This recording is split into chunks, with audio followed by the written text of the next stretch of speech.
सास और बहू का विश्वास और समझदारी। शुरुआत का संघर्ष। यह कहानी है राधिका और उसकी सास श्रीमती गोविंद कुमारी की। राधिका की शादी को अभी कुछ ही महीने हुए थे। वह और उसके पति अर्जुन एक छोटे से गांव में रहते थे और उनका घर बहुत ही साधारण था। हालांकि राधिका ने अपनी शादी में खुश रहने का पूरा प्रयास किया था, लेकिन सास बहू के रिश्ते में आने वाली मुश्किलें उसे परेशान करने लगी थीं।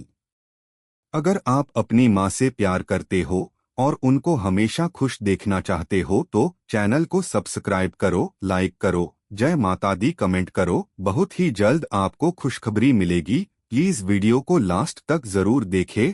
अब आगे सुने। श्रीमती गोविंद कुमारी एक पारंपरिक और सख्त महिला थीं। उनका मानना था कि घर की हर चीज अपने सही स्थान पर होनी चाहिए।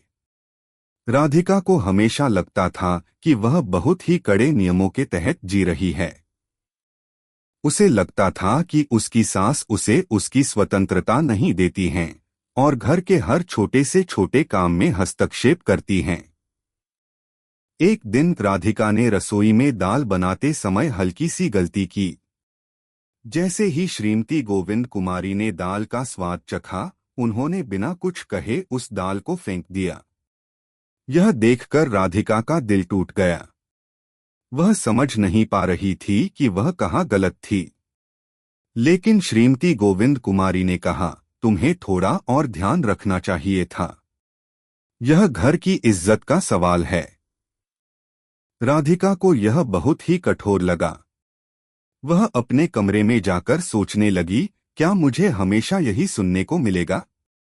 क्या कभी मेरी कोई गलती माफ नहीं होगी? संवाद का महत्व। इस बीच राधिका की सास ने महसूस किया कि वह शायद थोड़ी ज्यादा सख्त हो गई थीं। राधिका एक अच्छी बहू थी, लेकिन कभी कभी वह अपने तरीके से काम करना चाहती थी। श्रीमती गोविंद कुमारी ने मन में ठान लिया कि वह राधिका से बात करेंगी। एक दिन राधिका जब बर्तन धो रही थी, श्रीमती गोविंद कुमारी ने उसके पास जाकर कहा, बिटिया, तुमसे कुछ कहना चाहती हूँ। राधिका ने चौंकते हुए उनकी तरफ देखा। क्या बात है सासू माँ? राधिका ने विनम्रता से पूछा। श्रीमती गोविंद कुमारी ने धीरे से कहा, देखो, मैं जानती हूँ कि तुम नई बहू हो और तुमसे थोड़ा बहुत भूल चूक हो सकता है, लेकिन ये घर हमारी परंपराओं और नियमों से चलता है। जब तक तुम इनका पालन करोगी, सब कुछ सही रहेगा। और मुझे लगता है कि तुम कोशिश कर रही हो। मैं तुमसे कोई शिकायत नहीं करना चाहती, लेकिन कभी कभी तुम जो करती हो वो मुझे सही नहीं लगता। राधिका ने थोड़ी देर सोचने के बाद कहा, सासू माँ, मुझे भी ये समझ में आता है, पर क्या आप मुझे थोड़ी स्वतंत्रता नहीं दे सकती?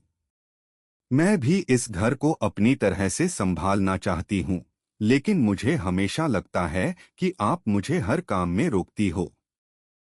यह सुनकर श्रीमती गोविंद कुमारी को एहसास हुआ कि राधिका के मन में भी कुछ चिंता है।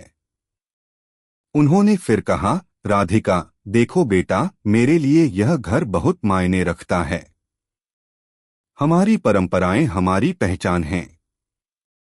लेकिन मैं समझती हूं कि तुम्हें अपनी पहचान बनाने का भी हक है।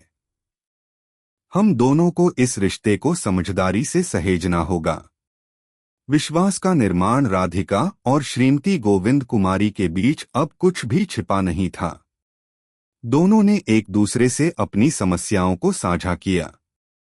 राधिका ने महसूस किया कि उसकी सास बहुत ही परंपरावादी हैं, लेकिन उनकी सख्ती में भी एक प्रेम छिपा हुआ था। वही प्रेम जो एक माँ अपने बच्चों से करती है, वही प्रेम राधिका की सास अपनी बहू से करती थी।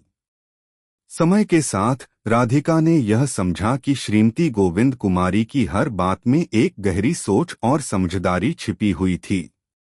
उन्होंने अपने दिल से यह ठान लिया कि अब वह अपनी सास के नियमों का पालन करते हुए अपने तरीके से इस घर को खुशहाल बनाएंगी।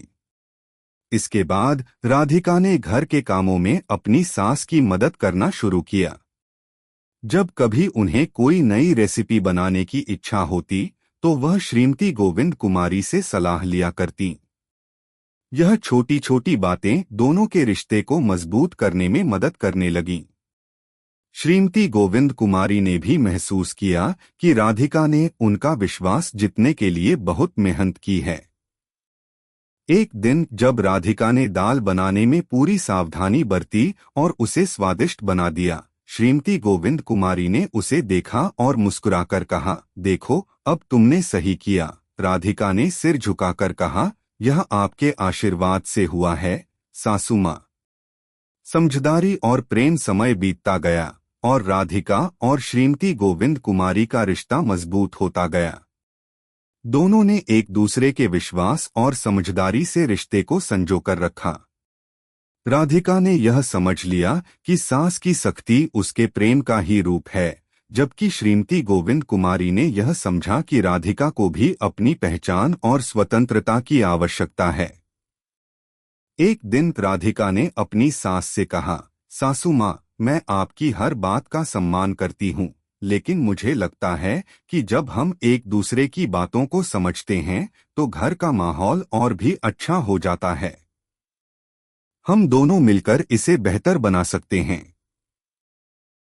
श्रीमती गोविंद कुमारी मुस्कुराई और कहा, बिल्कुल बेटा, जब हम एक दूसरे को समझेंगे तो ही इस घर में शांति और प्यार रहेगा। हमारा रिश्ता भी बेहतर होगा।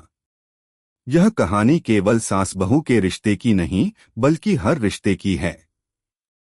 जब दो लोग एक दूसरे की भावनाओं और दृष्टिकोण को समझने की कोशिश करते हैं तो उनका रिश्ता मजबूत और स्थायी होता है। श्रीमती गोविंद कुमारी और राधिका ने अपने रिश्ते को विश्वास और समझदारी से सहेजा और एक आदर्श उदाहरण प्रस्तुत किया कि कैसे दो महिलाएं, जो एक दूसरे से भिन्न हो सकती हैं, फिर भी एक दूसरे के साथ प्रेम और सम्मान से रह सकती हैं। कैसी लगी आपको कहानी? प्लीज कमेंट करो, लाइक करो, सब्सक्राइब करो। धन्यवाद।